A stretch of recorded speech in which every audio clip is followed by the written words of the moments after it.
வணக்கம். இந்த வீடியோவில் நீங்கள் பார்க்குறது சென்னையில் மேடவாக்கத்தில் நம்ம போட்டு கொடுத்துருக்குற ஒரு 3 kilowatt on grid solar power generation system. இந்த 3 கிலோவாட் ஆன் கிரிட்டு சிஸ்டம் அப்படிங்கிறத நீங்கள் ரொம்ப சாதாரணமாக நினச்சிடாதீங்க.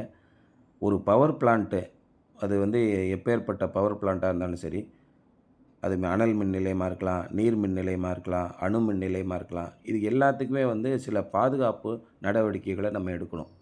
இப்போ 3 கிலோவாட் ஆன் கிரிட் சிஸ்டம் நம்ம மாடியில் போடுறோம் அப்படின்னா, அதுக்கு தேவையான அத்தனை பாதுகாப்பு நடவடிக்கைகளையும் நம்ம எடுத்து தான் இந்த சோலார் நம்ம பண்ணி கொடுக்குறோம்.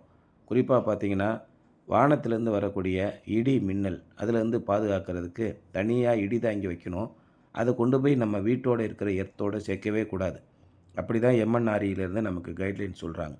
அதே மாதிரி நம்ம தனியாக 10 அடி உயரத்துக்கு ஒரு போஸ்ட் வச்சு, அதுக்கு மேலே ஒரு லைட்னிங் அரெஸ்டர் வச்சு, அதை கொண்டு போய் நேராக டெடிக்கேட்டடாக அதுக்குன்னே உரிய ஒரு எர்த்து பிட்டு, எர்த்து சேம்பரு, அதில் ரியல் எர்த்து கெமிக்கலு, அதுக்கு ஒரு காப்பர் பாண்டட் ராடு, இப்படி எல்லாமே கொடுத்து தனிப்பட்ட முறையில் சேஃப்டி பண்ணி கொடுக்குறோம். அதே மாதிரி ஒரு பேனலுக்கும் இன்னொரு பேனலுக்கும் நடுவில் சர்க்குலேட்டிங் கரண்ட்டுன்னு ஃபார்ம் ஆகும். இதை குறைக்கிறதுக்காக ஒரு பேனலையும் இன்னொரு பேனலையும் எர்த்து மூலயமா இணைச்சி, கடைசியில் எல்லா பேனலையும் ஒன்றோடு ஒன்று இணைச்சி, அதை டிசி டிஸ்ட்ரிபியூஷன் பாக்ஸில் கொண்டு போய் அங்கேருந்து அதுக்குன்னே உரிய டெடிக்கேட்டட் எர்த் ராடு கொடுத்துட்றோம்.